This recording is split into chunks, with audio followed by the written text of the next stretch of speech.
Bonjour, bienvenue à Chemin d'intériorité ou de spiritualité. Alors, je suis en studio avec Marie-Josée Roux. Marie-Josée, je suis heureux que tu sois là parce que j'ai un problème qui me tord les angoisses, les tripes. Les entrailles. J'aimerais que tout le monde me ressemble. Oh! Mais c'est leur bien que je veux. Quelle humilité, Gérard! C'est la vérité. Il me semble que ça fait donc du bien aux gens si tout le monde me ressemblait. C'est vrai que... Est-ce que j'ai un problème par hasard? Tu as un problème qui est très répandu. Ah ben ça me console. Mais en même temps, c'est pas parce qu'il y a une maladie et une épidémie. Non, qu'elle est bonne. Une maladie. Ben, en fait, non, c'est pas une maladie. C'est très... Ah ben écoute, avant d'aller plus loin, là, un jour, les gens de ma communauté m'ont dit, Gérard, on est fatigué de ton complexe de supériorité. Oh! Tu vas consulter un psy. J'en ai consulté 2. Et le verdict, c'était, Monsieur Marie, c'est pas un complexe de supériorité. Vous êtes vraiment supérieur. C'est ce qu'ils m'ont dit. Ça, c'est ta perception de ce qu'ils ont dit. Mais par contre, quand je ne réussis pas, je vais dans l'inverse. Je me fais comme tout le monde. Je suis comme tout le monde. C'est ça. En fait, il y a plusieurs types d'explications à ce que tu dis, mais il y en a une qui concerne la généralisation. Le cerveau cherche souvent, par paresse, par raccourci, à généraliser. Donc, je le fais plus ou moins consciemment quand je dis « Et si les gens me ressemblaient, qu'ils seraient donc heureux? » Ou si tous les gens qui me ressemblaient, qu'ils seraient donc plus facile de vivre avec eux. Alors là, je pars des principes que j'ai, des qualités que j'ai, des points de vue que j'ai, des opinions que j'ai, et je cherche à les imposer, à les répandre, à ce que les gens deviennent comme moi, parce que c'est la meilleure solution que j'ai trouvée adaptée à ce que je suis. Ah bon? Mais c'est pas nécessairement la solution adaptée à tous et à toutes. C'est pour ça que on évite souvent, quand on est un aidant, à donner des conseils. Parce que le conseil part de mes forces, mes compétences, mes capacités, mes qualités, mes principes, mes valeurs, mon sexe même. Quand je suis une femme ou un homme, je ne donne pas le conseil de la même manière et tout. C'est pas aider les gens que leur donner des conseils parce qu'ils ne sont pas nécessairement alors, Marie-Josée, donne-moi un conseil. Donne-moi un conseil. Que dois-je faire? Idéalement, qu'est-ce que je devrais faire? Ah, j'ai posé une question, je vais répondre. Vas-y donc. C'est d'être moi-même, mais me faire tout à tous. J'aime beaucoup ce que Saint Paul nous dit dans la première aux Corinthiens, chapitre 9. Je sais qui est Paul. Je suis en possession de mon identité, mais maintenant, je me fais tout à tous. Voilà, ça c'est une belle phrase, mais ça exige des qualités que tout le monde n'a pas et des compétences que tout le monde n'a pas. Ça exige de la maturité. Ça exige... La première chose d'ailleurs, c'est que je connais très bien qui je suis. Et comment je connais qui je suis, c'est souvent au contact des autres. Donc, j'apprends qui je suis au contact des autres, à mes réactions aux événements, et ensuite, je deviens de plus en plus ce qui me convient, ce que j'accepte, ce que je refuse, ce que je laisse me toucher, ce que je laisse me transformer et ce que je ne peux empêcher de me transformer, de me changer. Tout ça, c'est un mélange plus ou moins conscient qui fait que je deviens qui je suis. Et qui me permet de me faire tout à tous. Et qui me permet de me faire tout à tous ou de me refuser parce qu'il y a des blessures aussi qui m'empêchent d'atteindre cette maturité-là. Marie-Josée, là, moi, je comprends dans les cas concrets. Tout à tous. Alors, pour avoir ton conseil et qu'il soit viscéral, comment se faire enfant avec des enfants? Est-ce que c'est bon d'abord? Ben, tout en étant en possession qu'on est des adultes. ça dépend. Savoir quel rôle je veux jouer avec l'enfant et quel rôle la société exige de moi. Par exemple, si je suis des enfants à la piscine, si je suis avec des enfants, à la piscine municipale, je ne suis pas la même que si je suis avec des enfants que je prépare à la sieste de l'après-midi, par exemple, ou que si je suis dans un cours à l'école en train de former des enfants. Je mets le chapeau, être tout à tous, être adapté aux besoins de l'enfant, c'est aussi être adapté à la circonstance. Si je suis grand-maman chez moi, je ne suis pas nécessairement en train de répondre aux mêmes besoins de mes petits-enfants que si je suis en train d'intervenir à l'épicerie par rapport à l'enfant d'une étrangère ou d'un étranger. Mais l'enfant a comme caractéristique la faiblesse. Exactement. Et moi, je ne peux pas vraiment comprendre ses besoins si je ne suis pas collé sur mes propres faiblesses. Oui, ça, c'est allé assez loin, mais la principale fragilité des enfants, c'est la vulnérabilité et la protection. Donc, comme adulte, en priorité, en premier, ce que je fais, c'est la protection.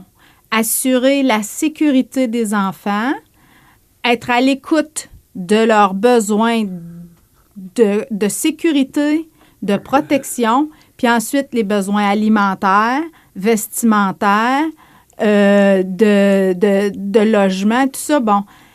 Et d'affection, de confort. Pour être plus concret, je parle d'un enfant qui a 40 ans qui est un handicapé mental. Bon.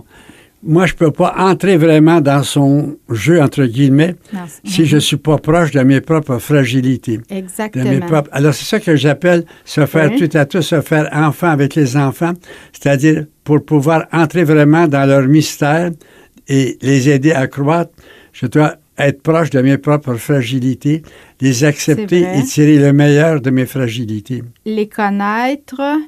Et puis, en même temps, être dans l'accueil. Parce que si je suis pas dans l'accueil de l'enfant, s'il y a des blessures d'enfance qui continuent de me hanter, je ne serai pas alignée sur une conduite, je dirais, sur une protection. Exactement, je suis biaisée.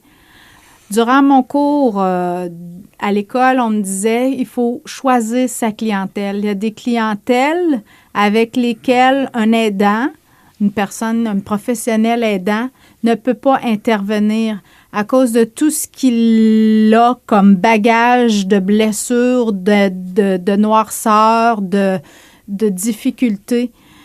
Il y en a qui sont incapables de supporter, par exemple, la présence des handicapés. D'autres, ce sont les personnes âgées. Ils ne savent pas trop comment se positionner. Ils vont être très à l'aise avec des toxicomanes, des handicapés ou des délinquants. Marie-Josée. Oui. Tu es à l'aise avec les enfants.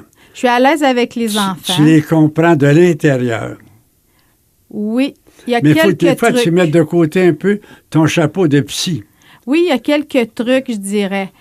Un enfant, il faut d'abord capter son attention. La première chose, je dirais, là, c'est ça. Et ne jamais forcer la proximité. Il y a des gens qui cherchent à prendre des enfants, même des tout petits. Il faut être très, très respectueux du besoin de l'enfant de se donner à qui il veut au moment où il veut.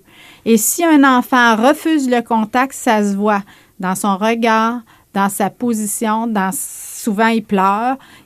Avoir l'humilité et la discrétion et le respect, je dirais, de détecter, de capter ces signes qui permettent ou non la proximité physique avec les enfants, c'est déjà très, très facilitateur. Laisser à l'enfant le temps de prendre lui-même les devants. On n'impose pas sa présence, son toucher à l'enfant. On attend que ça vienne de lui. Ça, c'est quelque chose que j'ai appris rapidement puis que j'aimerais bien qu'on soit sensible. Les enfants ont leur temps, leur rythme aussi, et on doit les respecter. Mais ça suppose que moi-même, je suis en contact avec ce problème-là. Est-ce que j'aime pas être touché? Est-ce que j'accepte ça? Alors, je vais pouvoir le comprendre là, dans la mesure où moi-même, de l'intérieur, ce ne sera pas donc quelque chose d'académique, ça va être quelque chose d'existentiel. Si moi-même, je suis capable de savoir la proximité, ça me va, la proximité, ça ne me convient pas. C'est vrai, il y a beaucoup de... On doit d'abord être, comme je le répète, on doit d'abord être très, très à l'écoute de sa propre identité pour être capable d'être à l'écoute de celle de l'autre. C'est d'écouter l'enfant en moi aussi. J'aime beaucoup ce que Éric Emmanuel Schmitt nous dit. Plus tard, je serai un enfant. Dans la mesure où je suis capable d'accepter l'enfant en moi, avec ses fragilités, avec ses besoins, je vais pouvoir, de l'intérieur, sans faire de cours de psychologie, je ne vais pas décrier ton diplôme, sûr. Non. Je vais être capable, par une espèce d'instinct. Je vois des moments qui, par instinct, mais c'est parce qu'ils sont proches de l'enfant en chacun d'elles. Oui, peut-être. Ou ils ont une espèce de sécurité intérieure. Ils ont été... Puis c'est bizarre, hein, parce qu'on peut réagir de deux façons. Il y a des personnes qui deviennent très, très, très sensibles parce qu'elles ont été blessées d'une certaine façon, par exemple, dans le toucher, dans leur corps, dans la proximité. Puis il y a des personnes qui sont très, très, très sensibles parce qu'elles ont été très choyées, très bien entourées, très bien portées du point de vue, de certains points de vue. On peut toujours réagir positivement ou à des stimulations qui sont contraires, je dirais. Je m'exprime mal, là, j'aimerais mieux dire avoir une réaction sensible si on a été blessé ou si on a été choyé. On peut développer les deux. Marie-Josée, en vieillissant, on devient fragile. Ah bon? Et je me demande si ce n'est pas une des raisons qui fait que les grands-parents fragiles ont une relation particulière avec les petits. Viens pas me contredire, là, non, je suis tellement sûre de mon... Oui, c'est possible, mais il y a plusieurs raisons aussi qui expliquent ça. Les grands-parents, ils n'ont plus nécessairement l'obligation de l'autorité. Alors, ils ont une autre forme d'autorité par rapport aux petits. Ils ont souvent, quand ils ne font pas l'erreur de vouloir être comme les parents, ils ont une espèce d'autorité plus affective, plus de l'ordre du lien que de l'ordre des règles. D'accord, ça c'est une belle explication, je l'accepte. Mais je reviens à la mienne, je la trouve encore pertinente. Les grands-parents sont fragiles. Et il y a comme une espèce d'instinct, sans qu'ils s'en rendent compte, qui les rend proches des petits qui sont fragiles. En tout cas, j'aime beaucoup mon explication. Bon. Et je suis fier de moi.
On dit souvent, Marie-Josée, pour aider quelqu'un, il faut se mettre dans ses bottines. Il faut se mettre dans sa peau. Je trouve ça beau.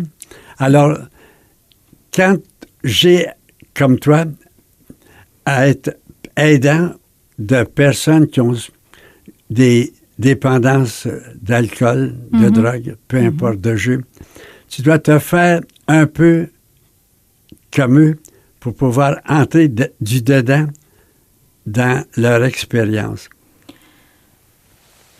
En fait, il faut voir tous les désordres. Moi, souvent, ce que je fais, c'est que je vois les désordres affectifs, déséquilibre. Il y a beaucoup de ces gens-là qui me disent « Je suis déséquilibré, je suis un excessif, je suis un sensible. » Bien, toutes ces choses-là, je le suis aussi, mais beaucoup moins intensément, je dirais. Ma position par rapport à des accros, je reste avec une phrase qui me vient de mon professeur, en fait, de toxicomanie. On n'a pas besoin d'être un aveugle pour montrer à un autre aveugle à marcher ou pour guider un autre aveugle. Alors, il y a toute la question de, oui, être comme, mais surtout être différent. Dans le sens où, si j'ai entendu, elle répondait à un de ses étudiants qui lui avait fait une remarque du genre « Ceux qui n'ont jamais expérimenté l'usage de la marijuana ne peuvent pas savoir ce qu'il leur faut, ce que ça fait. On doit être toxicomane pour être un bon intervenant par rapport aux toxicomanes. » Bon, c'est la réponse qu'elle avait servie. Je ne peux pas... Autrement dit, si je suis aveuglée par certaines de mes pratiques, je ne peux pas guider les gens vers une vie différente, autre. Et puis c'est souvent, en tout cas dans moi, quand j'accompagne des accros, c'est pas parce que je veux les guider vers ce qu'ils étaient. Ils me demandent, ce qu'ils leur demandent, c'est « Amène-moi dans la sérénité que tu sembles, toi, vivre. » Mais il faut que tu partes de ce qu'ils sont. Exactement. Alors, tout en étant toi-même quelqu'un qui a pas ce problème-là, tu dois te faire comme une âme de dépendance pour pouvoir les comprendre. Voilà. Et tu réussis en puisant dans ta propre expérience de fragilité, de dépendance toi-même, que tu as peut-être eu d'autres sortes de dépendances affectives ou autres. Oui. Alors, c'est ça qui est mon propos. Oui. Alors, partir de ce qu'ils sont, tout en étant soi-même, non pas accro, mais pour pouvoir les comprendre, c'est ce que je voulais dire, entrer dans les bottines des autres. Autrement, ils vont dire, toi, tu ne peux pas me comprendre. Toi, tu n'as jamais eu ce problème-là. Exactement. Alors, c'est tout un art, je pense. Aller puiser dans son expérience, c'est très bien. Ça permet l'empathie, ça permet aussi de savoir un peu mais c'est jamais totalement la même chose. Ça nous permet de toucher nos dépendances, nos excès, notre déséquilibre, nous permet d'être comme un peu conscient des leurs ou de ceux de la personne qui est en moi, mais tout en sachant très bien que ce qu'elle me demande, cette personne-là, c'est pas d'être comme elle, c'est de la guider vers le bonheur, l'équilibre, la sérénité, c'est de l'aider à voir comment, avec tout ce qu'elle est, elle peut devenir libre de cette dépendance-là. Exactement. Et seulement, j'insiste toujours sur le point de départ, je pense au curé, parce que j'en suis un. C'est donc difficile pour nous, quand on accueille des pécheurs, de partir de ce qu'ils sont, de leur souffrance, de leur égarement, de leur aveuglement. Mais il n'y a rien comme celui qui est capable de se reconnaître lui-même comme de temps en temps aveugle, pauvre, ayant besoin de miséricorde. C'est pas possible comment l'autre va se sentir en confiance en disant « je suis en terrain connu ». Oui, c'est la même chose pour les chrétiens. Quand on dit souvent « eux », par rapport à nous, c'est qu'il y a comme une distinction. Et puis, on est fort là-dessus. En tout cas, moi, dans mon entourage, en Église, il y a eux, puis il y a nous. Ouais, alors qu'on nous invite à dire « Prie pour nous, pécheurs ». Oui, puis être famille, être solidaires les uns des autres. Et quand j'entends les prêtres qui parlent en disant « vous oui. », j'aime donc pas ça. Eh mon Dieu! Même quand je parle aux femmes, je dis « nous ». Hey, je suis inclusif. Ça semble un peu étrange, mais il y a un côté féminin à moi que je ne déteste pas. C'est entre nous, j'espère qu'on n'est pas tout à fait dans la place publique. Alors, être capable de parler en nous. On parle aussi en je s'il le faut, mais aussi en nous, d'avoir un langage inclusif. Et souvent, quand on est avec des accros, pour revenir, ils sont très... Je me souviens d'une personne avec qui je parlais. Il me dit, tu peux pas comprendre, toi, comme si j'étais à part, comme si j'avais jamais eu d'expérience de dépendance, comme si... Et je me disais, pourtant, ce qui me permet de t'écouter aujourd'hui, quand je vais le Pape c'est François, que je me reconnais en toi. C'est que je suis pas loin de la personne qui pourrait être tout à fait comme toi. Si je pense au Pape François qui était en prison, qui va visiter les prisonniers en disant « je pourrais être ici ». C'est ça. C'est l'occasion qui a manqué. Je trouve ça beau. Oui. Alors, les prisonniers se sentent en confiance en disant « c'est l'un des nôtres ».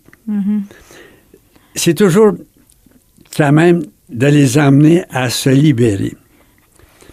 Et c'est difficile pour moi de les aider à se libérer si moi-même, je n'ai pas réussi à surmonter des handicaps d'accro, de dépendance.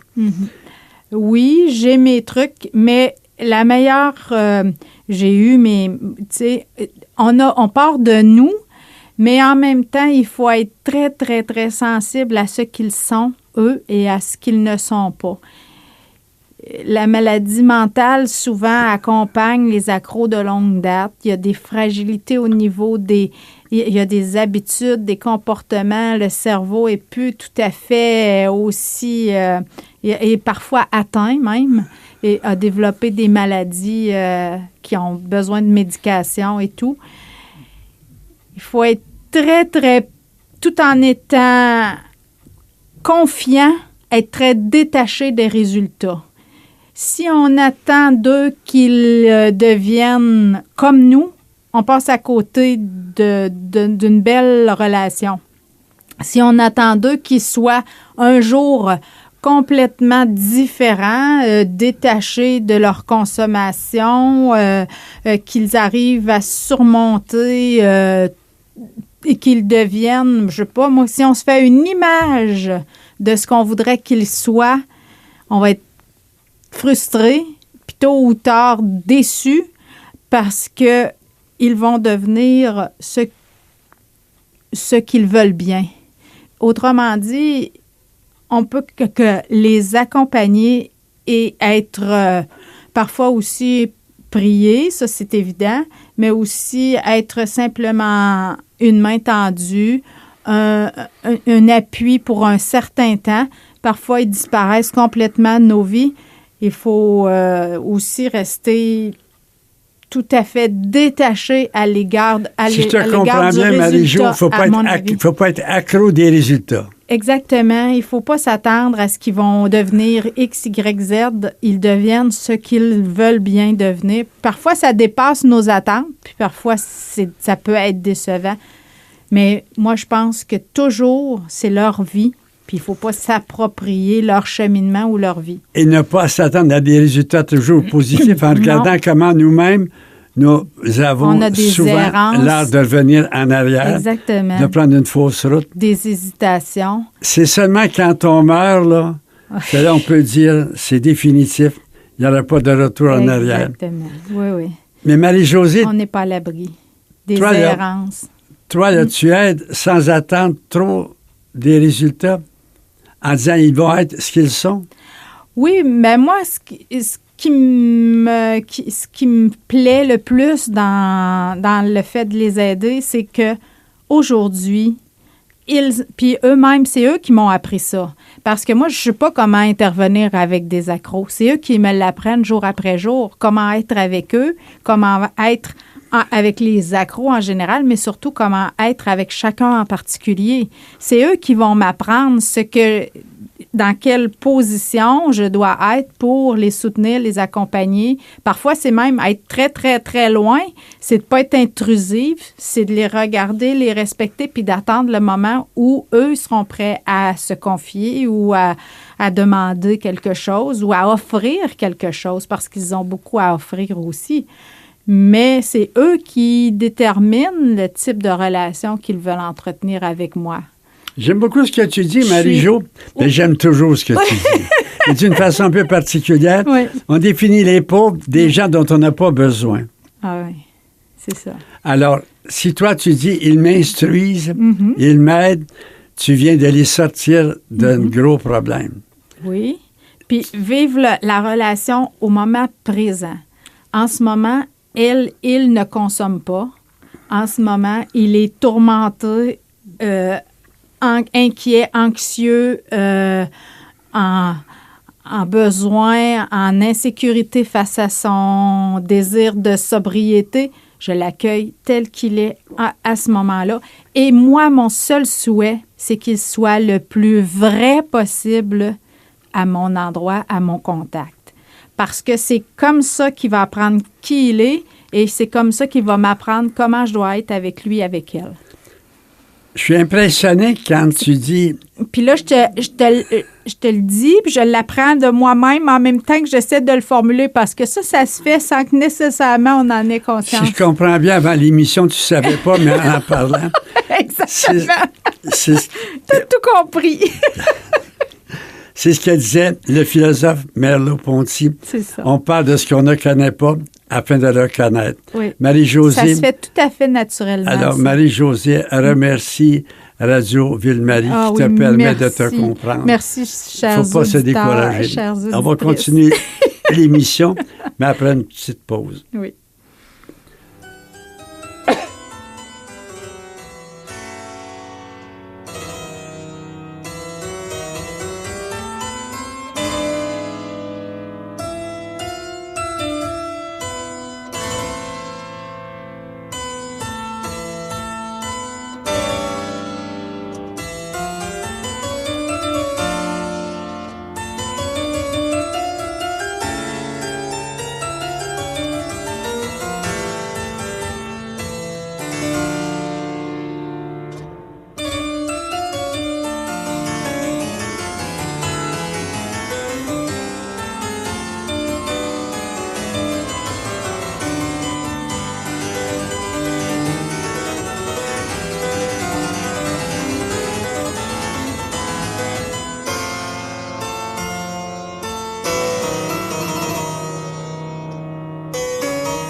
Marie-Josée, oui. Il y a d'autres personnes avec lesquelles tu es appelé à te faire tout à tous. Mm-hmm. Ce sont des personnes qui sont des immigrants. Tu as été en contact avec de ces personnes-là qui ont émigré au Québec. Tu les as comme accompagnés un certain temps. D'où venaient-ils? Beaucoup viennent de l'Amérique du Sud, Pérou, Colombie, Guatemala, mais un, entre autres, qui m'a un petit peu plus, avec lequel j'ai été un peu plus près, plus familière, Algérie, un Algérien qu'on avait reçu à un moment dans une compagnie chez qui je travaillais. Il est arrivé à Montréal et puis il est venu travailler pour nous en région. Quel problème que ça lui a posé ou que ça vous a posé? En fait, lui était algérien, donc musulman. Il était de religion musulmane. c'est il y a quelques années. Ça n'a pas posé de problème majeur. Ce qui était difficile pour lui, c'est qu'il était complètement seul. C'est ce que moi, j'ai trouvé le plus touchant. Il a immigré seul et il cherchait du travail. Il était compétent dans son travail, mais en même temps, avec un diplôme d'une autre école, d'un autre pays. Il avait l'avantage de parler français. Il parlait français et sa langue aussi maternelle, mais tout était à apprendre pour lui. Les repères physiques, géographiques, relationnels, les services, les lieux, même son métier lui était ingénieur en génie civil. Tout était différent ici. C'est sûr qu'une formule mathématique, ça reste une formule mathématique, mais le sol, la composition, le climat, tout était à apprendre même dans son métier. Alors ça, c'est un exemple. Il y avait aussi des gens dont tu as été proche venant d'ailleurs. Oui. Marie-Josée, comment on se fait proche d'un étranger? Quel est, je dirais, le principal besoin d'un étranger qui émigre? Être accompagné.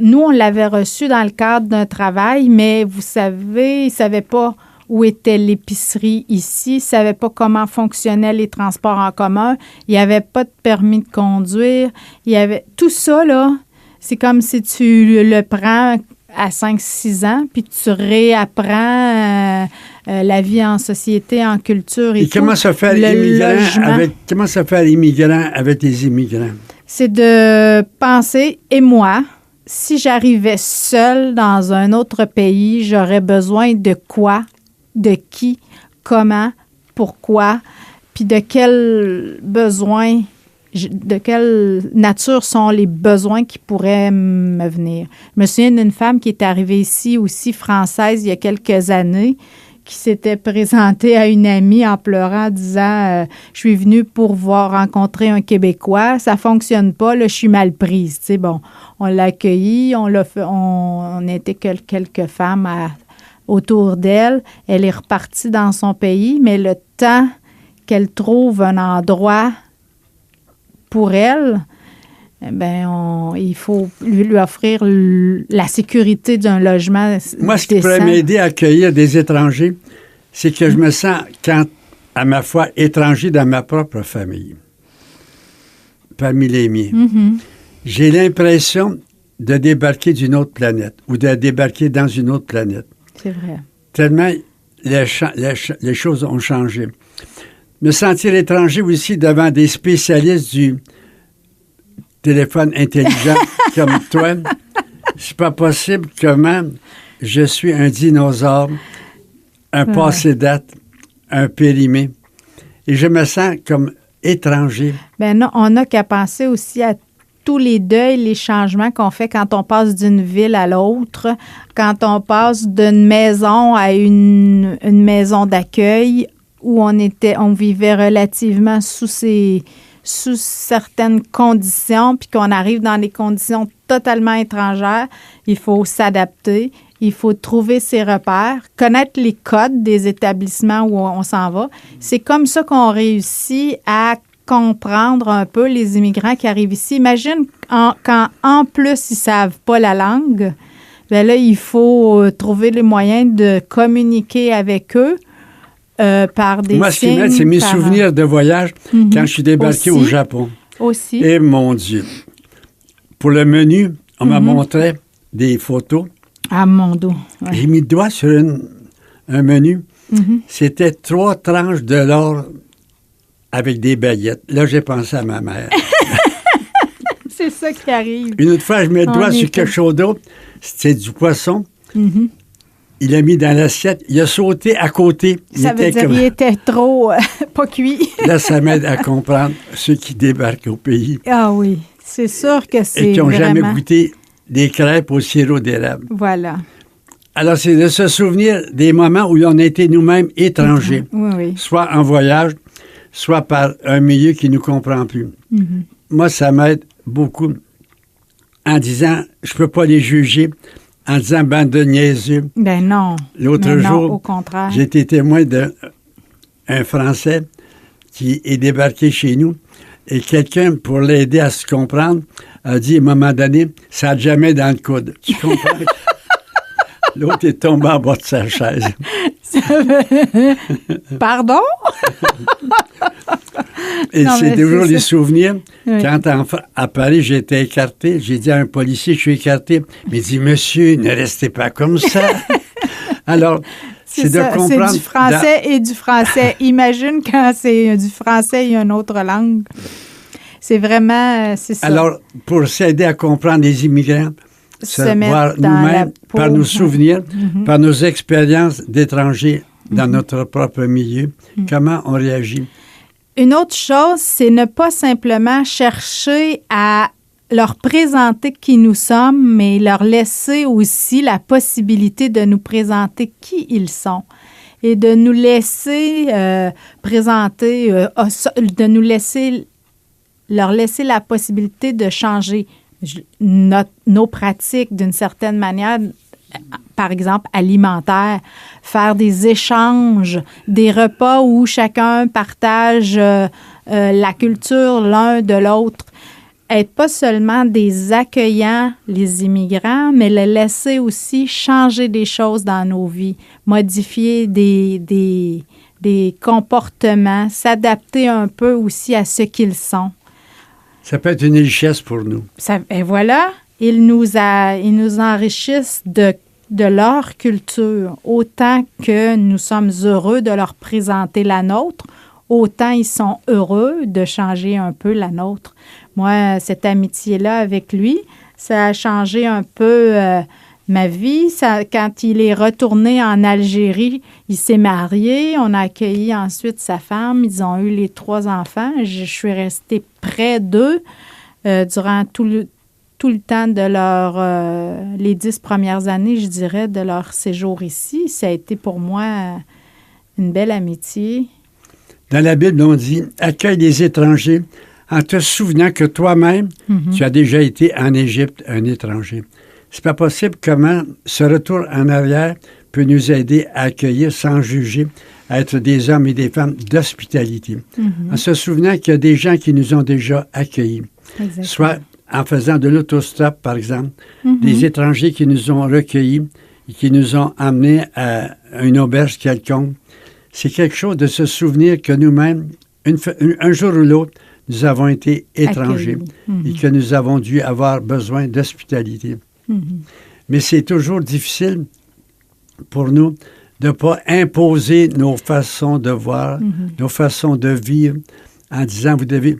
Et c'est toujours actuellement le gros débat jusqu'au faut-il ouvrir, changer l'arbre de Noël, puis ainsi de suite. Jusqu'à quel point on laisse l'autre nous transformer, puis jusqu'à quel point on garde nos coutumes. Notre identité. Moi, j'ai appris d'eux, le ramadan, leur façon de vivre leur religion. Je me souviens même leur avoir dit, chez nous, en région, on n'a pas vraiment de lieu de culte pour vous. Est-ce que ça vous manque? Ils m'avaient dit non, on fait nos prières chez nous. Tu donnes un exemple? C'est vrai que c'était pas des gens radicaux, que c'était des gens qui étaient soucieux de nous connaître aussi, de s'intégrer, mais... Je donne un exemple. J'ai appris. Où on se fait tout à tous, mais d'une manière un peu étrange. Disons que je vais en Inde, puis que je m'habille comme un prince indien. Non, c'est un exemple théorique que je donne. C'est un peu ridicule. Ben, ce qui arrive... L'intention est bonne, mais c'est un peu ridicule. C'est comme si je voyais un homme, un hindou, aller avec une tuque, puis avec le gréement du Québécois. C'est ça. Ça me dérangerait un peu. C'est, pour moi, une perte d'identité. C'est un respect pour ce qu'il est. En fait, ce qu'on attend d'une belle intégration, c'est que chacun garde sa couleur. Puis moi, en tout cas, pour moi, l'idéal de l'intégration puis du partage de la diversité, c'est que chacun est capable d'être le plus proche de ses valeurs, de sa façon de s'habiller, de se vêtir, de se costumer, de parler, de manger, tout en partageant puis en respectant l'autre qui reste prêt, collé à ce qu'il est, qui reste bien ancré, bien dans son identité. Qu'elle soit différente, mais c'est parce que souvent, on essaie de niveler la différence. On emprunte l'identité de l'autre ou on l'oblige à prendre la nôtre. Puis là, il y a un espèce de mélange des genres qui crée beaucoup de confusion, qui devient parfois un peu ridicule, même folklorique. J'aime beaucoup ton image, ces couleurs. Mm-hmm. Dans la rosace du bon Dieu, le bleu, le vert, le rouge, chaque couleur a sa place. Et c'est ce qui fait la beauté de la rosace. C'est ça. Mais maintenant, il faut dire que je ne suis pas très fort sur le multiculturalisme. Bien, ça dépend. Parce qu'on n'est pas dans le royaume des dieux. On est au Québec, au Canada. Ouais. Et c'est toujours le gros débat actuel. Le multiculturalisme. Toutes les cultures sont égales, se valent. En soi, oui. Mais il reste qu'on finit par ne plus savoir quelle est ma couleur spécifique. Si je respecte l'autre dans sa couleur, puis qu'il me respecte dans la mienne, je peux la transmettre à ma génération autant en la vivant moi-même qu'en la départageant de celle de l'autre. Moi, c'est ça ça, c'est un monde idéal. C'est très idéaliste ce que je te dis là. Mais en même temps, je vois pas d'autre façon dans la liberté de rester qui on est tout en partageant. Je te soupçonne d'être pour le multiculturalisme en écoutant ça. Là. Non, moi, les Québécois ont une couleur spéciale. C'est vrai. Mais c'est vrai, je ne nie pas, mais quand on nous met un chapeau de renard, de castor sur la tête dans des images en France, puis qu'on nous met la veste, la chemise à carreaux, ben voilà. Est-ce qu'on est seulement ça? Non, plus maintenant. Et puis quand on dit que nos Indiens ont des plumes puis qu'ils ont qui s'habillent en vêtements. C'est les peaux rouges. Oui, avec les arcs, les flèches, puis le torse nu, puis c'est complètement folklorique ça aussi. Il faut se détacher de ces espèces d'images-là parce que on évolue. Nos personnes autochtones, maintenant, s'habillent d'une façon à être confortables par rapport au climat et c'est tout, avec les vêtements qu'ils trouvent aussi. Mais se faire tout à tous, faire immigrants avec les immigrants, c'est quand même tout un défi merveilleux. Oui, c'est un défi qui pose de plus en plus, qui se pose à la génération qui vient aussi.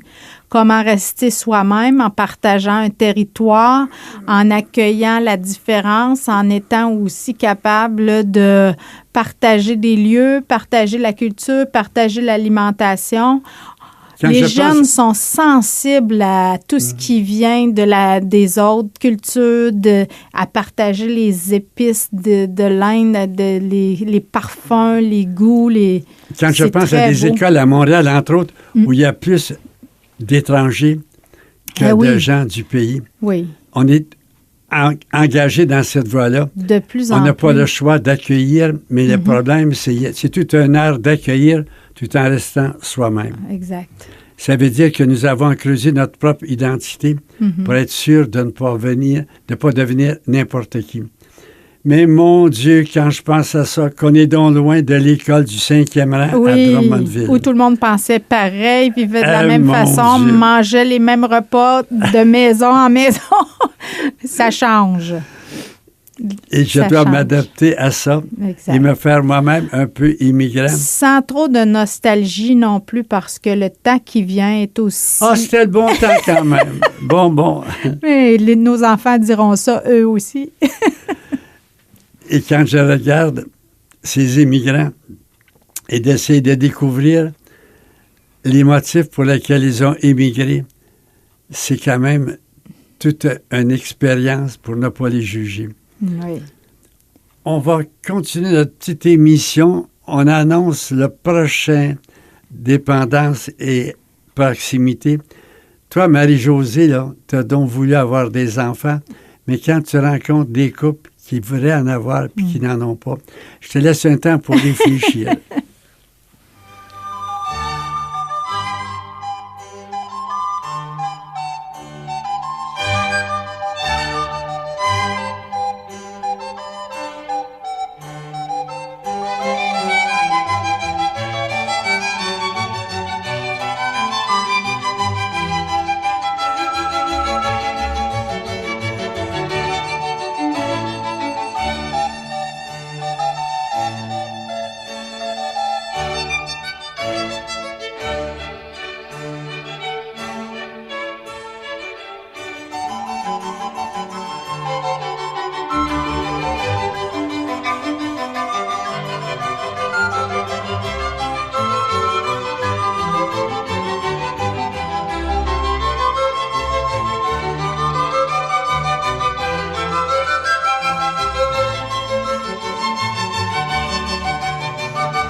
Marie-Josée, tu es souvent près des couples qui auraient voulu avoir des enfants ou d'une personne qui voulait avoir des enfants et qui n'en a pas pour toutes sortes de raisons. C'est une souffrance pour ces personnes-là. C'est un beau rêve qui s'écroule.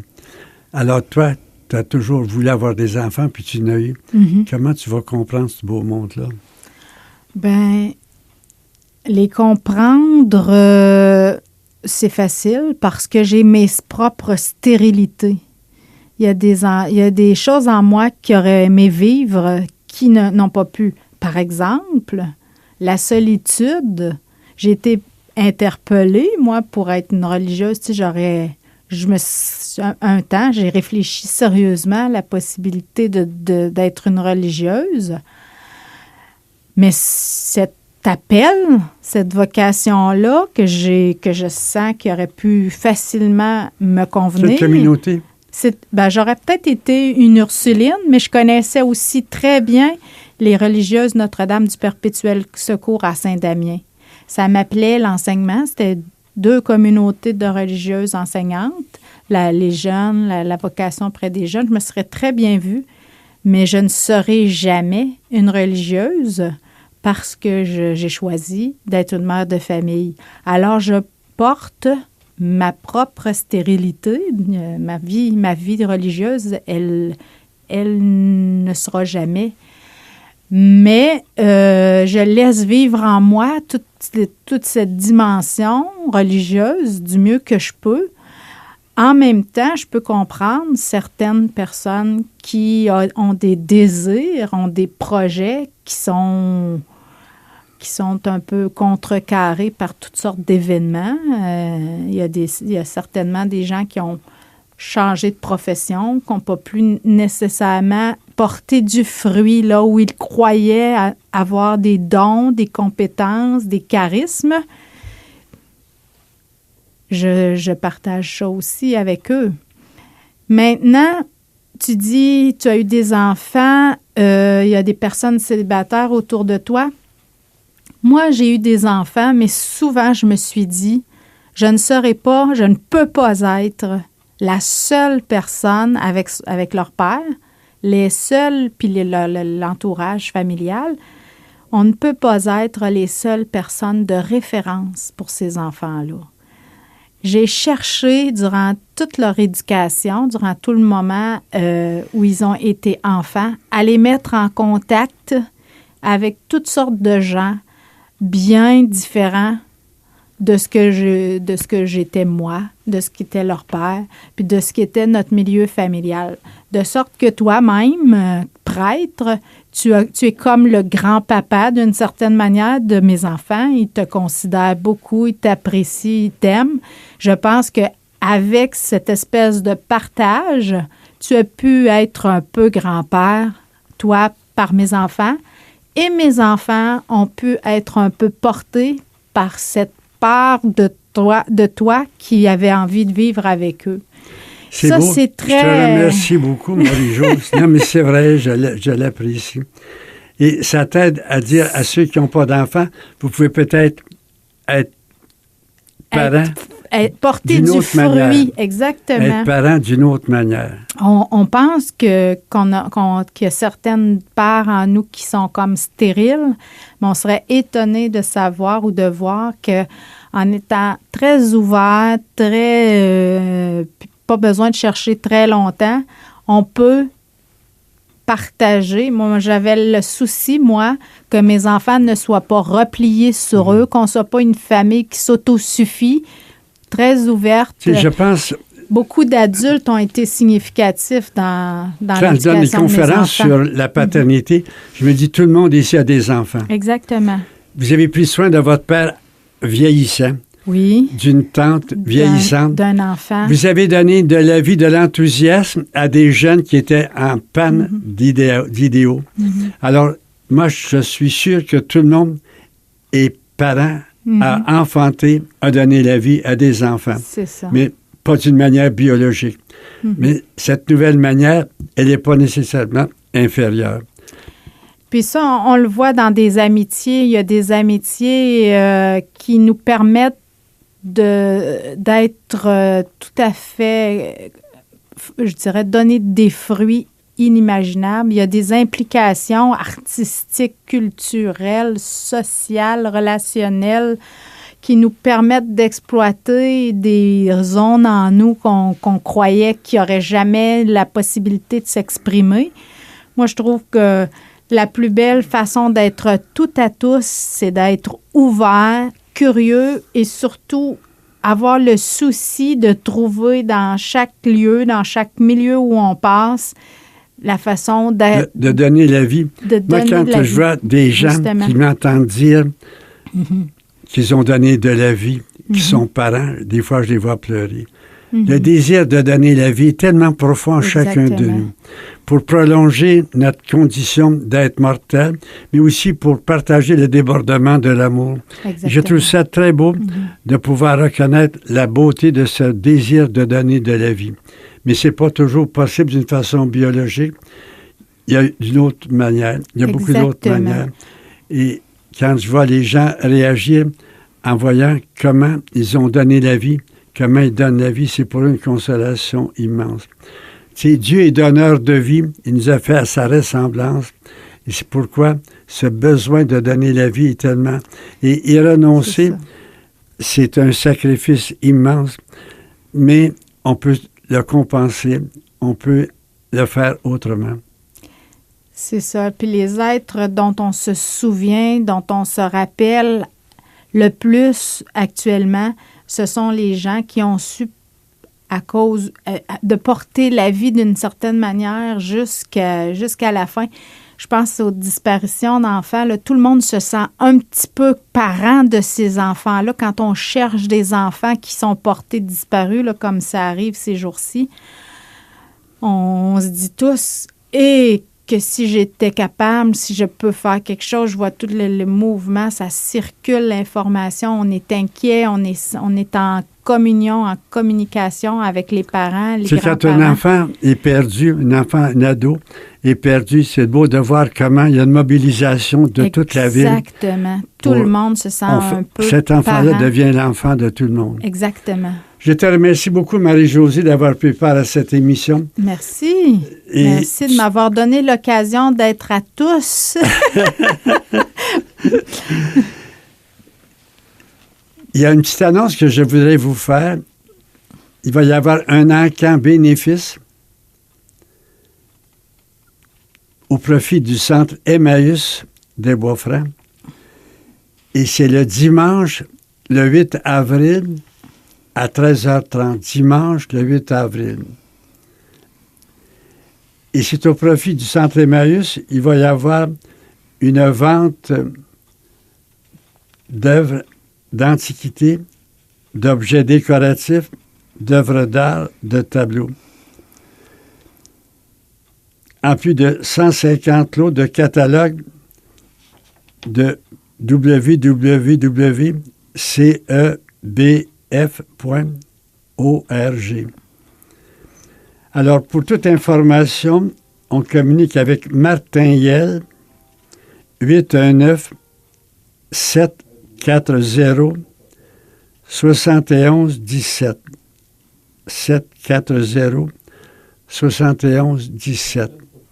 Alors, je vous invite beaucoup à prendre part à cet encamp bénéfice le 8 avril à 13h au centre Emmaüs. Je remercie beaucoup Claude Saint-Pierre pour son service technique. Merci. On se retrouve, si vous voulez bien, à la semaine prochaine. Ici Gérard Marier. Merci.